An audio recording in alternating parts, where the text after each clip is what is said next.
55 शासकीय महाविद्यालयों के आधार पर लगभग 485 करोड़ की राशि से लगभग 28,000 पदों के लिए आयोजित भर्ती परीक्षाओं के परिणाम भी शीघ्र घोषित कर उन्हें नियुक्ति पत्र, रोजगार मेलों के माध्यम से 90,000 ग्रामीण युवाओं को रोजगार प्रदान करने का भी निर्णय। मेरे प्रिय मध्य प्रदेश वासियों, भारतीय गणराज्य के 75वें गणतंत्र दिवस के अवसर पर, मंगल अवसर पर मेरी अपनी ओर से आप सबको हार्दिक बधाई, शुभकामनाएं। आज ये अमृत काल का पुण्य प्रताप है, बाबा महाकाल की कृपा है। स्वतंत्र भारत के अमृत महोत्सव में के अवसर पर अभूतपूर्व आयोजन के बाद गणतंत्र भारत के अमृत महोत्सव का यह शुभागमन है। देश के जनगण में देशभक्ति के अपार उत्साह, उमंग का महासागर हिलोरे ले रहा है।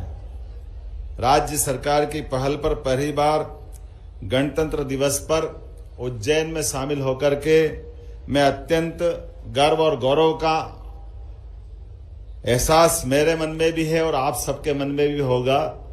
हम सब सौभाग्यशाली हैं। मैं यहाँ झंडा वंदन कर रहा हूँ। इसी समय हमारे माननीय महामहिम राज्यपाल भोपाल में प्रदेश की राजधानी से गणतंत्र दिवस की इस परेड में शामिल हो रहे हैं।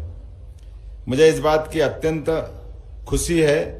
जिला पुलिस बैंड की धुन पर बजते हुए देशभक्ति के तराने हम सबके लिए देशभक्ति का एक नया ज्वार पैदा कर रहे हैं। आनंद और उत्साह के वातावरण में हम डूबे हैं। इस पावन अवसर पर मैं भारत की आजादी के लिए हंसते हंसते सूली चढ़ने वाले अमर शहीदों के चरणों में विनम्र श्रद्धांजलि अर्पित करता हूं। विश्व पटल पर भारत को संपूर्ण प्रभुत्व संपन्न लोकतंत्रात्मक गणराज्य के रूप में स्थापित करने में अपनी महती भूमिका निभाने वाले डॉक्टर भीमराव अंबेडकर एवं अन्य सभी संविधान निर्माताओं के प्रति हृदय से कृतज्ञता ज्ञापित करता हूं। शिक्षा दीक्षा की जड़ें भारतीय संस्कृति और संस्कारों में इतनी गहरी है कि भारत की पहचान सदियों से विश्व गुरु के रूप में रही है। यह हमारा सौभाग्य है। भगवान श्री कृष्ण ने उज्जैन के सांदीपनि आश्रम में शिक्षा ग्रहण की थी। वर्षों पुरानी गुलामी के दौर में थोपी गई शिक्षा पद्धति की जंजीरों को तोड़कर सर्वांगीण विकास, व्यक्तित्व विकास और मानवीय मूल्यों पर आधारित नई शिक्षा नीति को धरातल पर लाने का श्रेय किसी को जाता है तो वो प्रधानमंत्री श्रीमान नरेंद्र मोदी जी को जाता है। मध्य प्रदेश राष्ट्रीय शिक्षा नीति के क्रियान्वयन में प्रारंभ से ही अग्रणी रहा है। माननीय प्रधानमंत्री जी ने मध्य प्रदेश को 416 पीएम श्री विद्यालयों की सौगात दी है। प्रदेश में अब तक 369 सीएम राइज विद्यालयों का संचालन प्रारंभ हो चुका है। राज्य सरकार ने प्रदेश के 55 जिलों में 55 शासकीय महाविद्यालयों के आधार पर लगभग 485 करोड़ की राशि से पीएम उत्कृष्टता महाविद्यालय में उनका उन्नयन करने का निर्णय किया है। प्रदेश के 100 से अधिक रोबोटिक्स एवं कोडिंग प्रशिक्षण के लिए विशेष लैब स्थापित की जा रही है। विश्वविद्यालयों में छात्र छात्राओं की अंक सूची को डिजी लॉकर में अपलोड करने की व्यवस्था लागू कर दी गई है।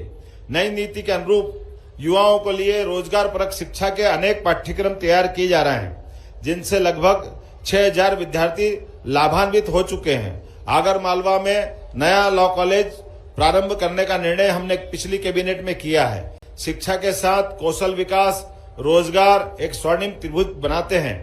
प्रधानमंत्री विश्वकर्मा कौशल सम्मान योजना के माध्यम से बढ़ई, कुम्हार, लोहार, राजमिस्त्री, सुनार, मूर्तिकार आदि कारीगरों को प्रशिक्षण, प्रौद्योगिकी एवं प्रोत्साहन का लाभ मिलने लगा है। प्रदेश में 28 नए आईटीआई खोले गए, जिनमें 6,700 से अधिक युवाओं को कौशल विकास का प्रशिक्षण दिया जा रहा है। प्रदेश के इंजीनियरिंग कॉलेज, उज्जैन के इंजीनियरिंग कॉलेज सहित सभी तकनीकी रूप से कार्यरत महाविद्यालयों के उन्नयन की एक बड़ी योजना बनाई गई है।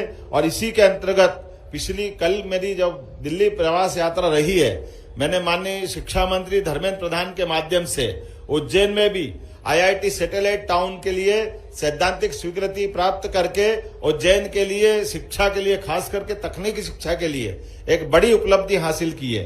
गणतंत्र दिवस की पूर्व संध्या पर लोक सेवा आयोग के माध्यम से चयनित 700 उम्मीदवारों को नियुक्ति पत्र प्रदान किए गए हैं। माननीय मित्रों, ये आपको जानकारी देना चाहूंगा कि जिनको हमने नियुक्ति पत्र दिए हैं, आमतौर पर इनका पुलिस वेरिफिकेशन, उनके अलग अलग प्रकार की जांच, ऐसे सारे लोगों के लिए हमारी परंपरा थी कि उनको 4 से 6 महीने का समय लगता था। इस पूरी व्यवस्था को बदलते हुए एक बार एक दिन में एक साथ 700 लोगों को नियुक्ति देने का ये राज्य सरकार का एक तरह से नवाचार भी है और सुशासन की दिशा में उठाया गया ठोस कदम भी है।